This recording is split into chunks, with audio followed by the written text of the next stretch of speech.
സംഗീതത്തെ ജീവിതമാക്കിയ ഒരു അധ്യാപിക നമുക്കിടയിലുണ്ട്. ആ അധ്യാപികയെ നമുക്കിന്ന് പരിചയപ്പെടാം.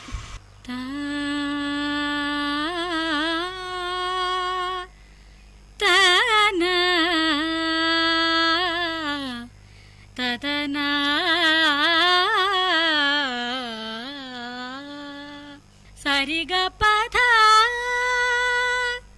ഗപദ സദ പഗദ പഗരി ഗപദ പഗരി സഗരി സദാ പ ആ.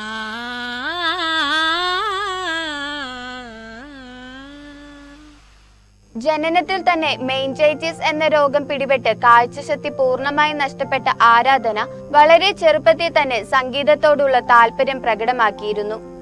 ആദ്യം റേഡിയോയിലൂടെ കേൾക്കുന്ന പാട്ടുകൾ ഏറ്റുപാടാൻ തുടങ്ങിയ ആരാധനയുടെ കഴിവ് കണ്ട് മാതാപിതാക്കളായ പുഷ്പയും അശോകനും DVD സംവിധാനങ്ങൾ വീട്ടിൽ തന്നെ ഒരുക്കി കൊടുത്തു. തുടർന്ന് സ്കൂൾ കാലഘട്ടങ്ങളിൽ ആദ്യം പത്മകുമാരി ടീച്ചറുടെയും പിന്നീട് രാജേഷിന്റെയും കീഴിൽ സംഗീതം അഭ്യസിക്കുകയും ലളിതഗാനം, ശാസ്ത്രീയ സംഗീതം, പദ്യപാരായണം കൂടാതെ മോണോ ആക്ട് തുടങ്ങിയവയിൽ മത്സരിച്ച് സമ്മാനം കരസ്ഥമാക്കിയിട്ടുമുണ്ട്.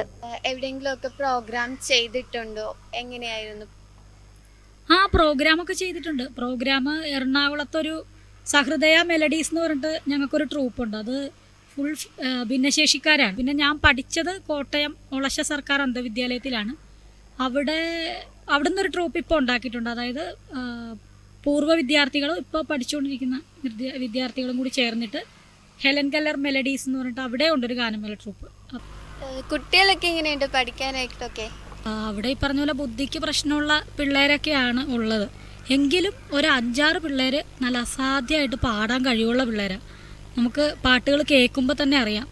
ഈ പാട്ട് പാടുന്നതിനേക്കാളും നമ്മൾ പറഞ്ഞു കൊടുക്കുമ്പോൾ അത് ഓർമ്മിച്ചെടുക്കാനുള്ള ഒരു കഴിവൊന്ന് വേറെ തന്നെയാണ് ആ പിള്ളേർക്ക്. അവരെ ഞാൻ ചെന്നതിന് ശേഷം തണ്ണീർമുഖം ഫെസ്റ്റിനാണ് പങ്കെടുപ്പിച്ചത്. അപ്പോൾ അത് നന്നായിട്ട് അവർ ചെയ്യുന്നുണ്ട്.